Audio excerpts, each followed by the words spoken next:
Welcome to Sober Talk. I'm Dennis, and I have lived the experience of an alcoholic. If you know of anyone is struggling with alcohol, please call Alcoholics Anonymous on 1300 222222 or check out the website aa.org.au. And I'll just do the preamble of Alcoholics Anonymous. Alcoholics Anonymous is a fellowship of men and women who share their experience, strength and hope with each other, that they may solve their common problems and help others to recover from alcoholism. The only requirement for membership is a desire to stop drinking. We are no dues or fees for a membership. We are self-supporting through our own contributions. AA is not allied with any sect, denomination, politics or organisation.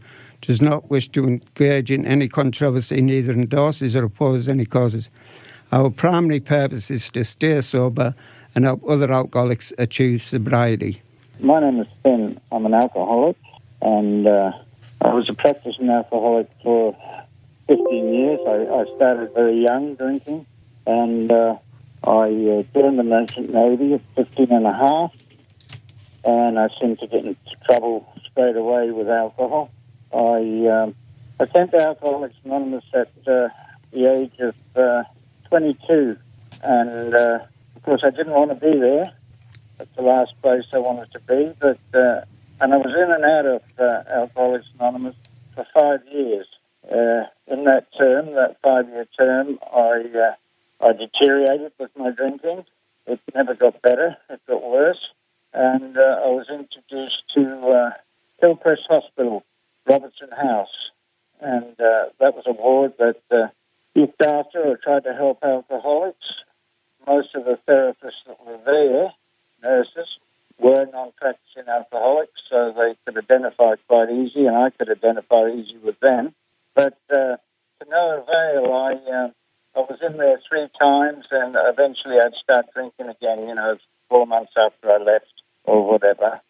And I continued to drink until the age of 27. I was 27 years old, and I got into Alcoholics Anonymous, in a sort of state that I was absolutely in a mess. I had massive palpitations of the chest, and my head shook from side to side. My nervous system was virtually completely gone, and that continued for 2 years, these palpitations and my head shaking.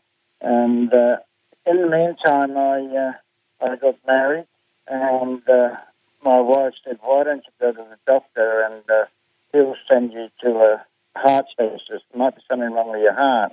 So we did that. We made the appointment. We went down there, and he put me on the Treadley machine and patches on the chest and checked me all out. And he said, "There's nothing wrong with your heart. Nervous system is completely shot to bits."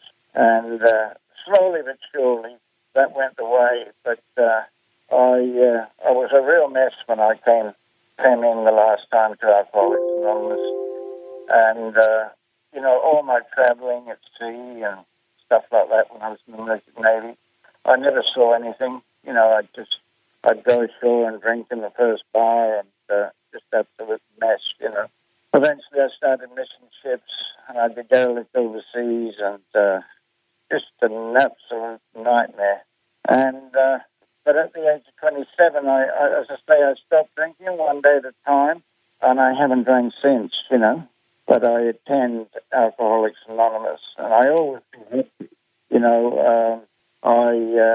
I suppose if everybody came into Alcoholics Anonymous and they stopped drinking straight away, I wouldn't have identified. But there was a lot of people that had gone out and, tried again. I have friends all over Australia. I travelled quite a bit when I got sober. Eventually, when I retired, I met some wonderful people, not just in AA, but just general public. Some people call them ordinary people that haven't got problems, but I just treat them as other human beings, Once I stopped drinking, I was the person that had to accept my problem. and that's one of the worst things for an alcoholic. It's the only disease that our head will say we haven't got. It's very cunning, it's very baffling, and but I enjoy my life today. I have a fairly normal life. I mix in society. I actually played soccer when I started to get sober, and I enjoyed that part of my life. But if it wasn't for Alcoholics Anonymous, I'd be dead. I would have been dead years ago. So I got a second chance at life.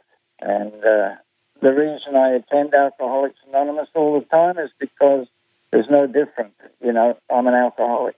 And the key to this is to continue attending. I've seen a lot of people stop, and sadly they go back to their old ways.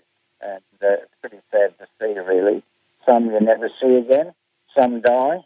And since I've been associated with Alcoholics Anonymous, I was a member of the Hillcrest group for a long time after I got sober, and I've seen hundreds and hundreds of people come in. Some go, some come back, and some stay. So I'm very privileged to be sober. If you filled, we'd have to have pretty big meetings of everybody that was an alcoholic came to AA.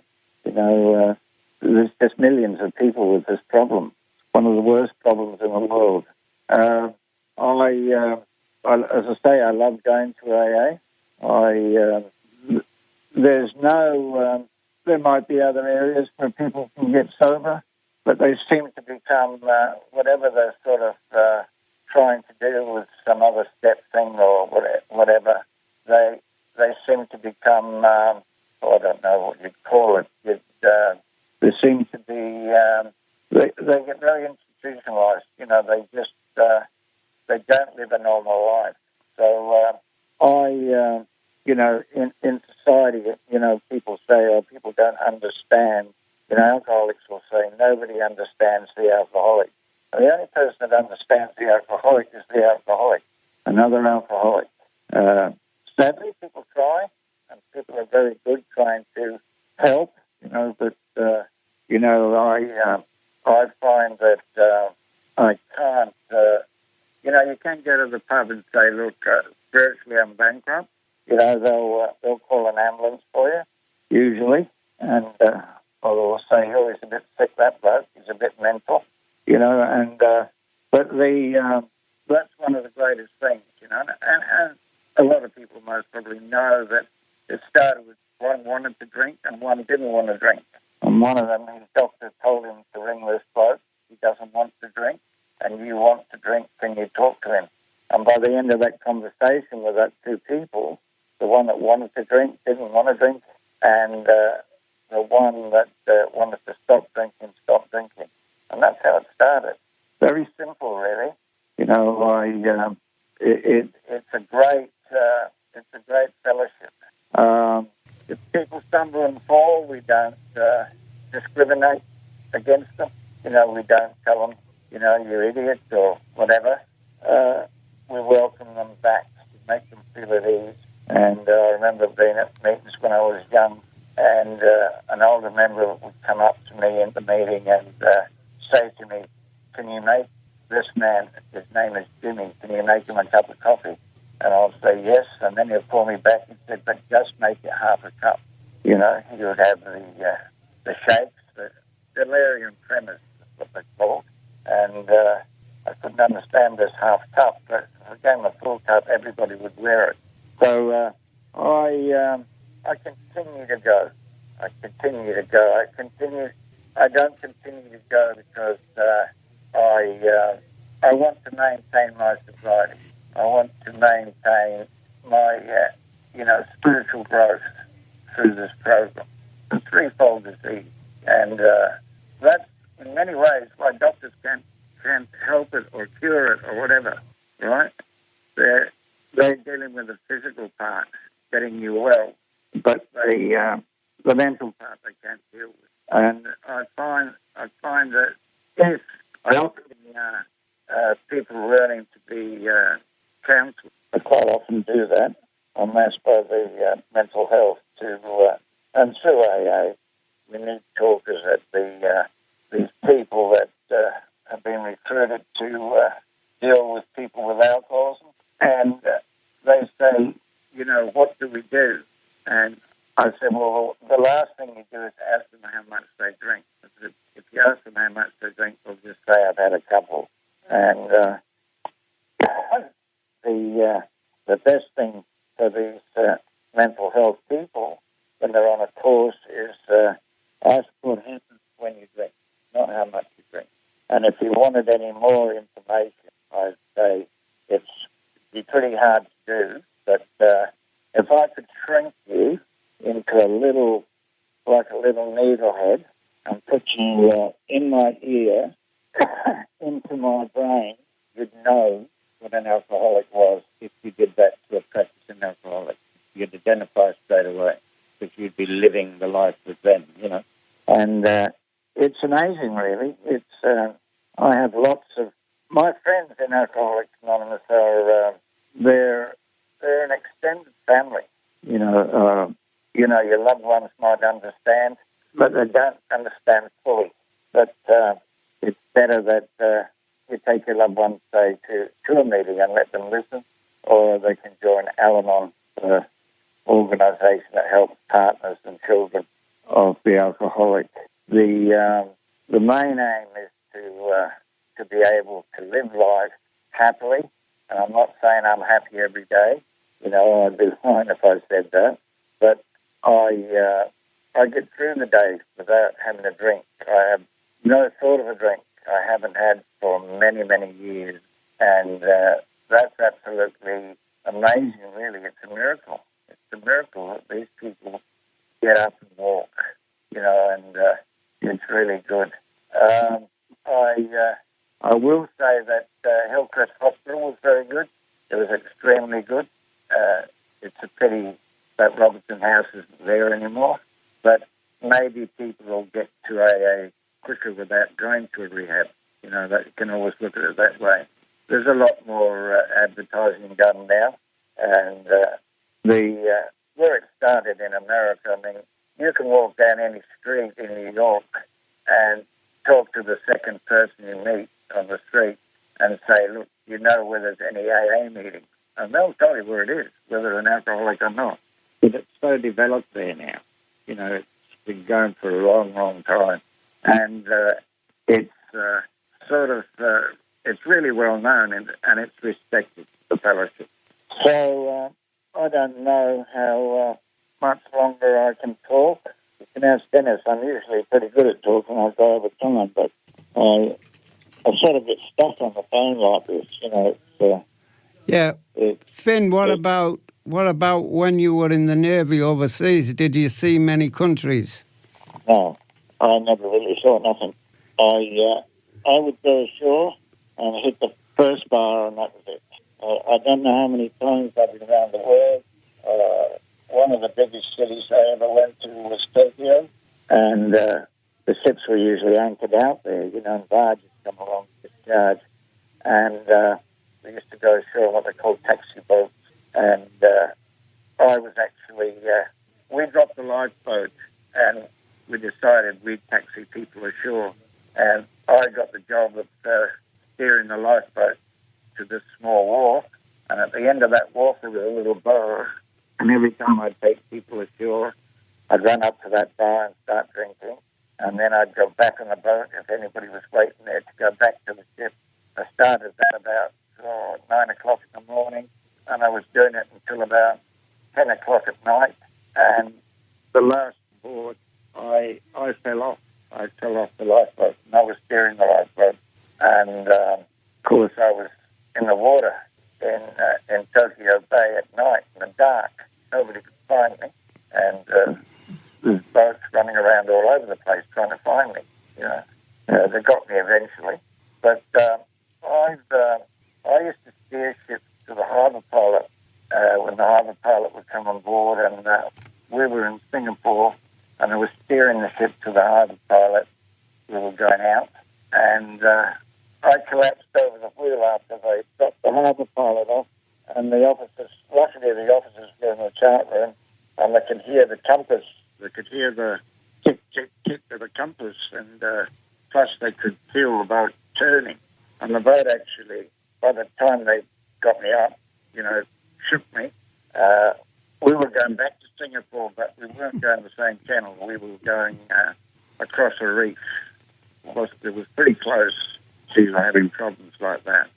And I'd been missing ships. So I was 6 months in Italy. I was in the gutter. I can remember one ship I was on. I went to India, to Cochin in India, and it was just after the Pakistan and Indian uprising, and there was these cattle trucks coming onto the wharf with people in them, and then they got off the cattle trucks and they had to walk along the wharf in a line, and there was two big stanchions with people up on them, and one was putting a hose on the people, and the next stanchion was a guy putting delousing powder on these people. And I said to myself, God, if I ever get like that,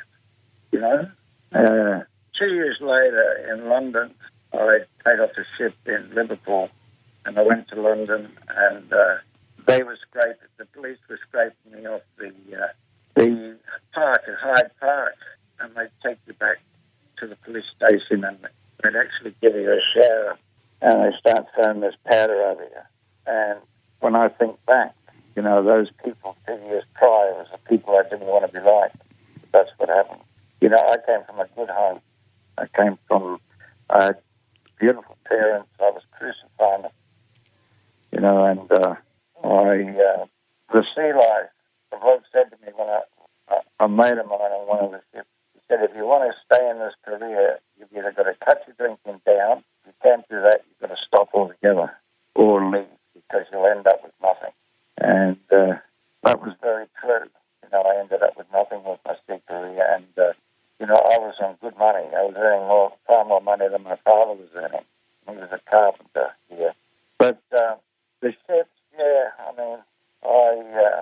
we used to climb, when we were coming back on board, instead of going up the gang, we used to have bears, and we'd climb up the headlines, that were attached to the wharf. And blokes would fall off. One bloke was killed. He hit the longest part of the bow on the ladder ship that I was on. But, the first ship I was on was 8,000 tons to carry sheep to QA. If you fell off that ship, you'd never survive, because it was always followed by sharks, because they'd be putting, dead sheep over and stuff like that. So there was a trail of sharks behind the ship all the time. So I fell in a hold in Port Adelaide. It had grain in it. Luckily, I was near the ladder and I could get back up. But the trip before, we were carrying scrap metal. So I would have been killed. So definitely, alcoholics know what hell is. And they actually they live a life of hell. There's no doubt about that. Most alcoholics should be dead with some of the problems that they cause, to themselves and other people.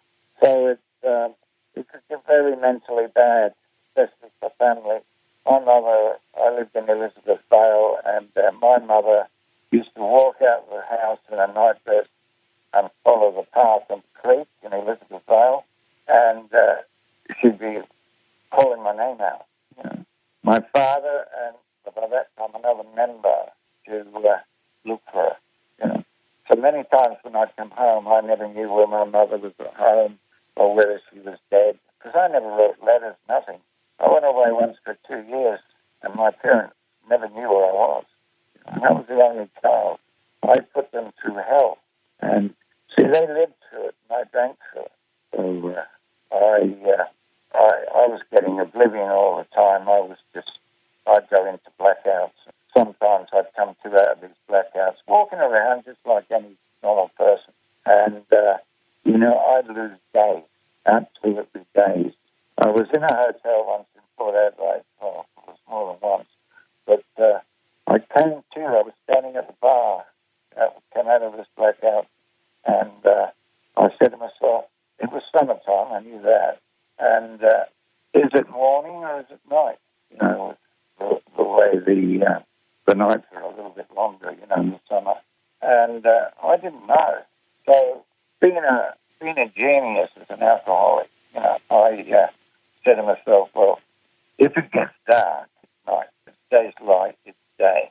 And then I said to myself, well, what day is it? So I couldn't ask anybody what day it was. So there was a bloke studying the horse racing and in the newspaper, and I looked at the date on the top of the page.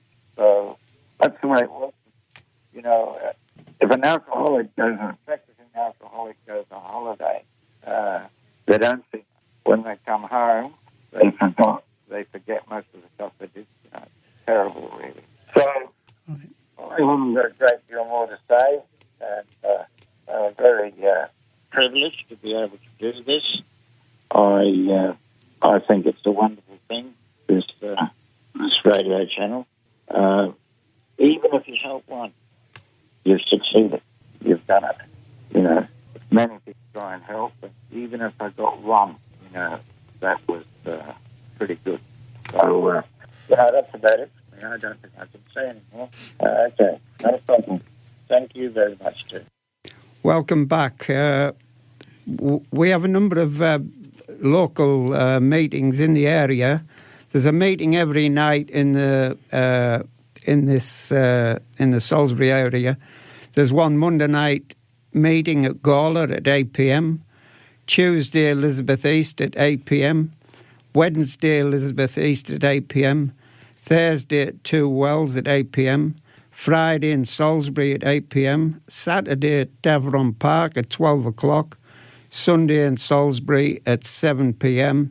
And for further details of your local meetings, please call 1300 222222. Once again, it's up to anyone you know struggling with the alcohol issues. Please call Alcoholics Anonymous on 1300 222222 or check out their website at aa.org.au.